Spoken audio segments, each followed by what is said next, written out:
Hi folks, this is a lesson on density, which is the first lesson of the P6 topic. This is about how we calculate density.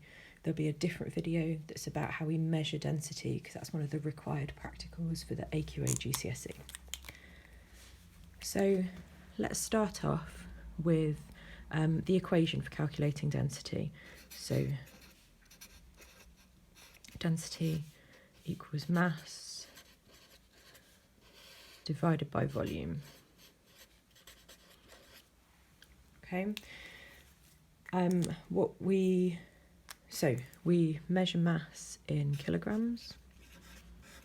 We measure volume in meters cubed. So density is measured in kilograms per meter cubed. Now, sometimes we do measure slightly differently. This is the unit that we use most of the time, and it's the units that we should really use. But sometimes we use mass in grams and volume in centimetres cubed. So therefore we end up with a unit of grams per centimetre cubed.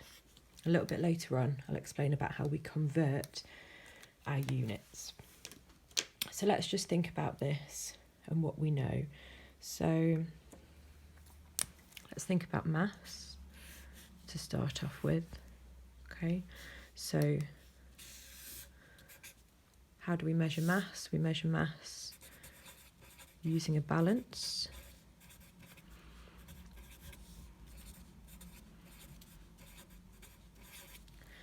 A mass is a measurement of how much matter there is in something, how much stuff it makes up.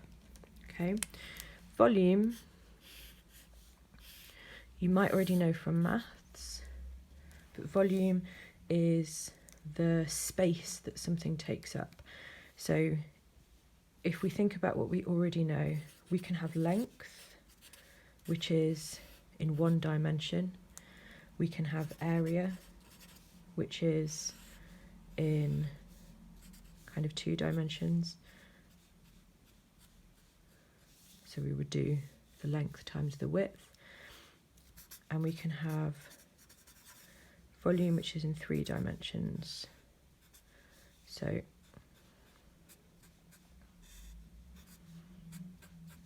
would have the length times the width times the height. And so this is for a 3-dimensional shape. So for length, we would have it in meters. For area, we've got length times width, so it would be meters squared. And for volume, we have length times width times height, so it is meters cubed. So we would approach these calculations in the same way that we would for any other calculations. We would write out the equation.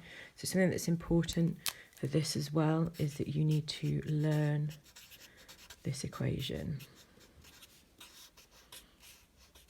Okay, you need to learn it off by heart. It's one of the ones they expect you to be able to recall in the exam. So you would read through your question, write out the equation, substitute in the values that you've got, and then calculate. So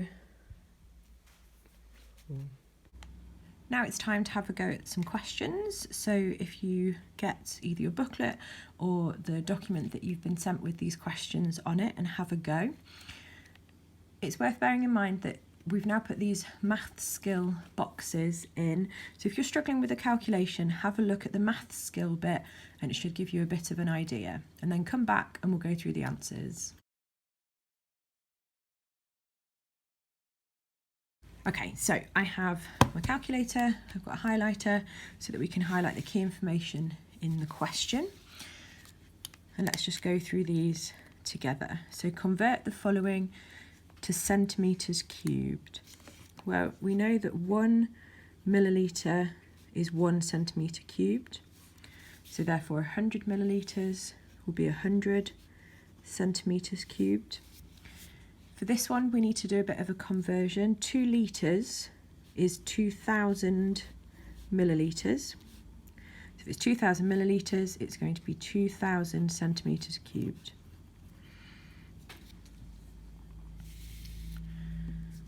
So a block is found to have a mass of 0.84 kilograms and a volume of 3 metres cubed. What is its density in kilograms per metre cubed? So first we'll write out the equation, and we can use symbols instead of words. This makes it a bit quicker. The symbol for density is this, it's called rho, and it's just like a bit like a lowercase p, but without the kind of arm that sticks up. And then mass over volume. You can write out the words if you want to, but this is a bit quicker. And then we're going to substitute in, so mass is 0.84 and volume is 3. So 0.84 divided by 3 is 0.28 kilograms per metre cubed. The block below has a mass of 2,400 grams, and then it gives us a diagram and it has some dimensions on here. Calculate its volume in centimetres cubed. So I know that volume is length times width times height. The length is 20, the width is 10, the height is 5. So 20 times 10 times 5 is 1,000. So 1,000 centimetres cubed. And then calculate its density in grams per centimetre cubed. So density is equal to mass over volume. The mass, because this is the same question, the mass we've highlighted here is 2,400. And the volume we've just calculated is 1,000.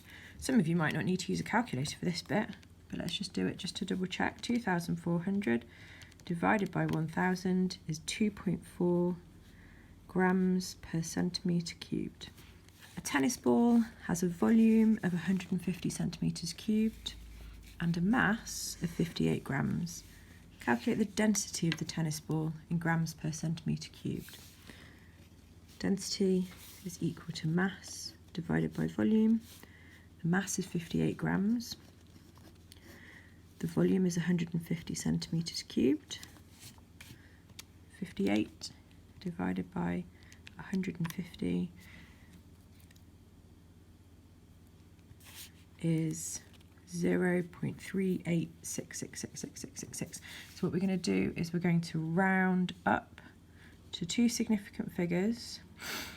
So this 6 is going to round up, so we have 0.39 grams per centimetre cubed. An ice cube has the dimensions 3 centimetres times 2 centimetres times 2 centimetres. The mass of the ice cube is 10.8 grams. Calculate the density of the ice in grams per centimetre cubed. So I know that density is equal to mass divided by volume. So what we need to do first is to work out the volume. Well, I know that the volume is the length times the width times the height, which will be 3 times 2 times 2. So I can work out the volume up here. 3 times 2 times 2 is 12. And then I know down here the mass is 10.8 grams and the volume we've just worked out is 12. So we can now do that.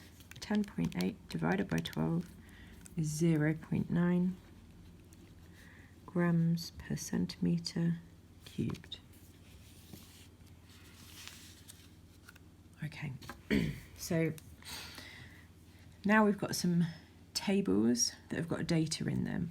So sometimes the tendency that you might be tempted to kind of jump straight down here and ignore this information, but it's a really good idea to read through all of this first so you know exactly what it is that you've got to do and what the numbers will mean, and then you can go back and use it later on.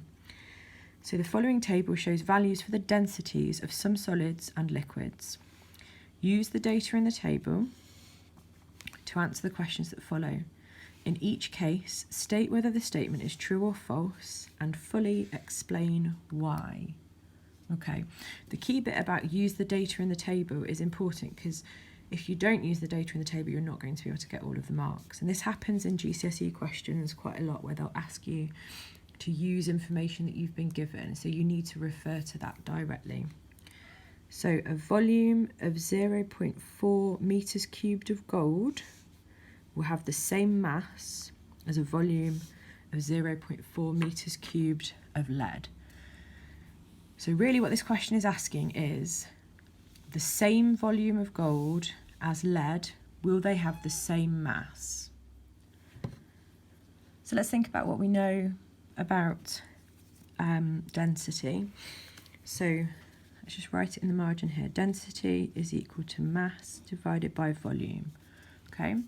If they have the same density, that means the same volume will have the same mass. Okay. If the density is higher, that means the same volume will have a bigger mass. So something that's more dense for the same size object will have a bigger mass. So let's have a look. So gold has a density of 19.3 and lead has a density of 11.34. So their densities are different. And we can see that gold is more dense. So that means that for the same mass,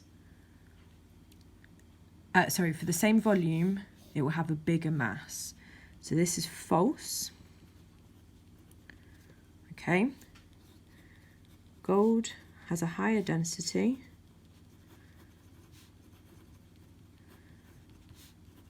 So the same volume will have a bigger mass.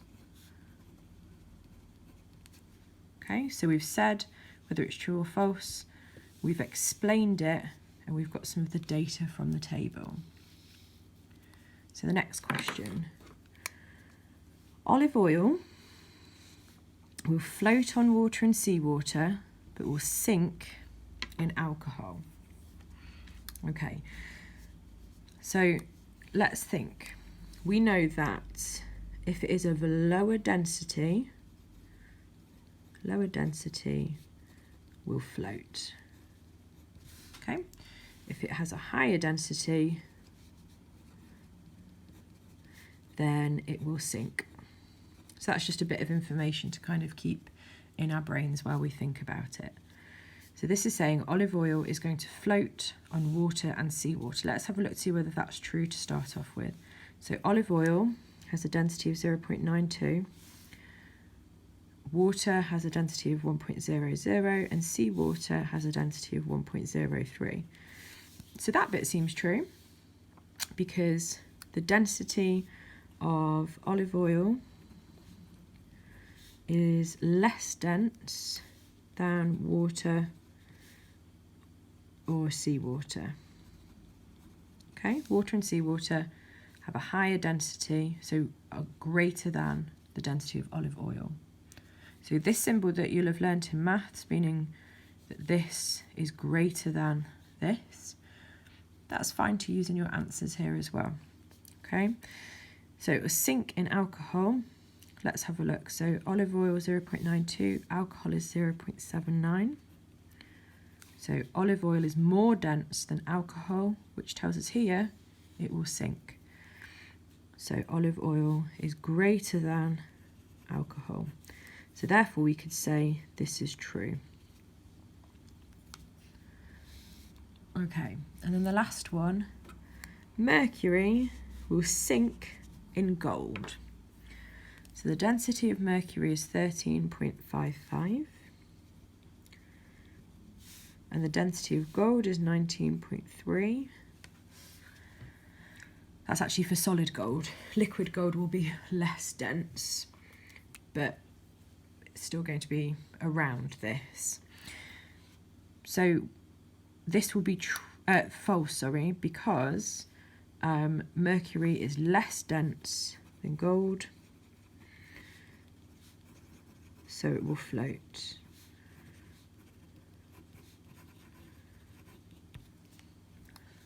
And then the summary. Density equals mass divided by volume.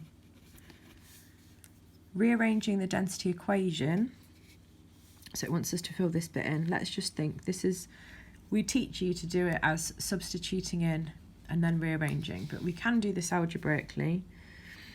We've got density equals mass divided by volume, and I want to make mass the subject. At the moment I've got mass divided by volume, so I need to do the opposite of divided by volume, which is times by volume. And if I do that to this side, I have to do it to this side as well. So I'll have density times volume will be mass. So we can fill that in here. Gives mass equals density times volume. Objects that have a lower density than water will float in water.